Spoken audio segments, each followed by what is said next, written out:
Hello everyone, welcome back to our channel. పాలకూర తోటకూరతో fry ఎలా చేయాలో చూద్దాం. చాలా హెల్తీగా ఉంటుంది. మనం ఒక బౌల్లో వాటర్ తీసుకొని హీట్ చేసుకున్నాము. ఇక్కడ పాలకూర తోటకూరని కట్ చేసుకున్నాము.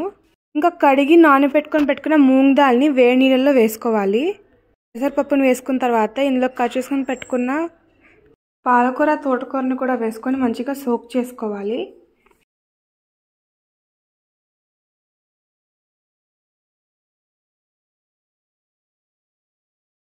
విధంగా గెడతో నొక్కుంటూ సోక్ చేసుకున్న తర్వాత మూత పెట్టుకొని కొంచెం సేపు వరకు కవర్ చేసుకోవాలి. మనం ఇక్కడైతే ముందుగానే ఉల్లిపాయలు, పచ్చిమిరపకాయలు, కరివేపాకు కట్ చేసుకొని పెట్టుకున్నాము. ఇప్పుడు ఒక మిక్సీ జార్లో జీరా, ధనియాలు, రెడ్ చిల్లీస్ వేసుకోవాలి. ఇప్పుడు ఇందులోకి కొంచెం పసుపు, టేస్ట్కి సరిపడా ఉప్పు యాడ్ చేసుకోవాలి. ఇందులోకి ఇప్పుడు ఇంగువ కూడా యాడ్ చేసుకోవాలి. ఇప్పుడు మనం ఇక్కడ ఒక కోకోనట్ తీసుకొని ముక్కలుగా కట్ చేసుకొని మిక్సీ జార్లో వేసుకోవాలి.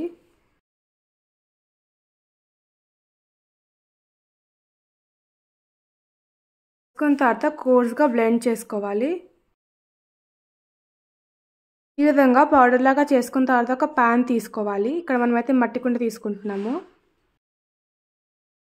ఇప్పుడు ఇందులోకి మనం గ్రౌండ్ నట్ ఆయిల్ అయితే యాడ్ చేసుకుంటున్నాము. ఇప్పుడు ఇందులోకి బ్లాక్ ఉరద్ దాల్, వైట్ ఉరద్ దాల్, చనా దాల్, ఇంకా కొంచెం జీరా వేసుకొని వేయించుకోవాలి. ఒక గోల్డెన్ బ్రౌన్ కలర్ వచ్చేదాకా వేయించుకున్న తర్వాత ఇందులోకి గ్రీన్ చిల్లీస్, ఉల్లిపాయలు, కర్రీ లీవ్స్ వేసుకోవాలి. తర్వాత ఇప్పుడు టేస్ట్కి సరిపడా ఇంగువ యాడ్ చేసుకొని బాగా వేయించుకోవాలి.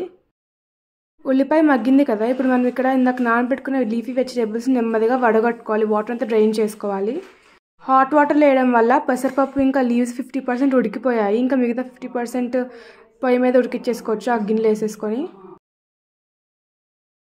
వేసుకున్న తర్వాత నెమ్మదిగా కలుపుకోవాలి. కలుపుకున్న తర్వాత మూత పెట్టుకొని మగ్గనివ్వాలి. మధ్యలో ఒకసారి తీసి కలుపుకొని మళ్ళీ మూత పెట్టేసుకొని కొంచెం సేపు మగ్గనివ్వాలి. మీరు ట్రై చేసిన వంటలు ఇక్కడ స్క్రీన్ మీద చూపిస్తున్న ఇన్స్టాగ్రామ్ ఐడిలో పోస్ట్ చేయొచ్చు. కూడా చూసి సంతోషిస్తాము మీరు కూడా ట్రై చేస్తున్నారు అని.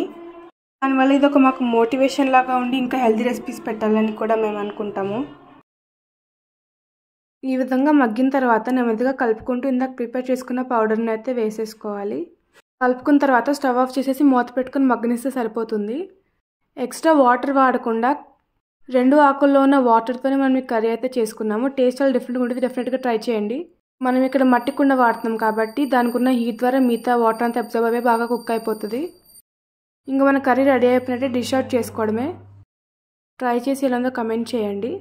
క్యారెట్ బీట్రూట్ రసం ఎలా చేయాలో చూద్దాం. ఇక్కడ మనం కర్రీ లీవ్స్, ఉల్లిపాయలు, టమాటో, బీట్రూట్, క్యారెట్ని కట్ చేసుకొని పెట్టుకున్నాము. Curry leaves and carrot cut చేసుకున్నాము. ఇప్పుడు ఒక ప్యాన్లో చనా దాల్ ఇంకా పెప్పర్ వేసుకొని వేయించుకోవాలి.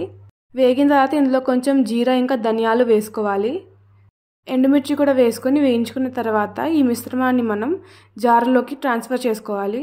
ఇది కొంచెం చల్లారిన తర్వాత కర్రీ లీవ్స్ వేసుకొని గ్రైండ్ చేసుకోవాలి.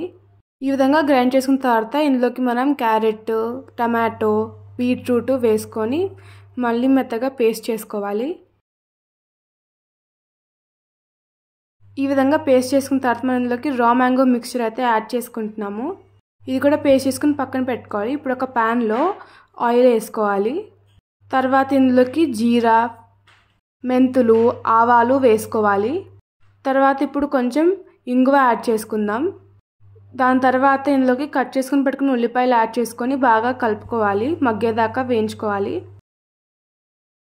మగ్గిన తర్వాత మనం ఇందాక ప్రిపేర్ చేసుకున్న మిక్స్చర్ని నెమ్మదిగా యాడ్ చేసుకోవాలి. తర్వాత పసుపు, ఉప్పు కూడా వేసేసుకొని బాగా కలుపుకోవాలి. ఆ మిశ్రమం మొత్తం ఉల్లిపాయలకు పట్టే వరకు బాగా కలిపేసుకోవాలి. వీటిలో ఉన్న పచ్చివాసన పోయేదాకా వేయించుకోవాలి. ఈ విధంగా కలుపుకున్న తర్వాత నెమ్మదిగా జార్కి సరిపడా వాటర్ యాడ్ చేసేసుకొని మూత పెట్టుకొని మరగనివ్వాలి. ఈ విధంగా మరుగుతుంటే మనం రసం రెడీ అయిపోయినట్టే. స్టవ్ ఆఫ్ చేసేస్తే సరిపోయింది. ఇవాళ మనమైతే 2 హెల్తీ రెసిపీస్ చూసాము. మళ్ళీ ఇంకొన్ని వీడియోస్తో మీ ముందు ఉంటాము. ఈ రెసిపీ డెఫినెట్గా ట్రై చేసేలాందో కమెంట్ చేయండి. ఇది సమ్మర్కి చాలా బెనిఫిషియల్, హెల్త్ కూడా మంచిది. Please subscribe and thank you for watching.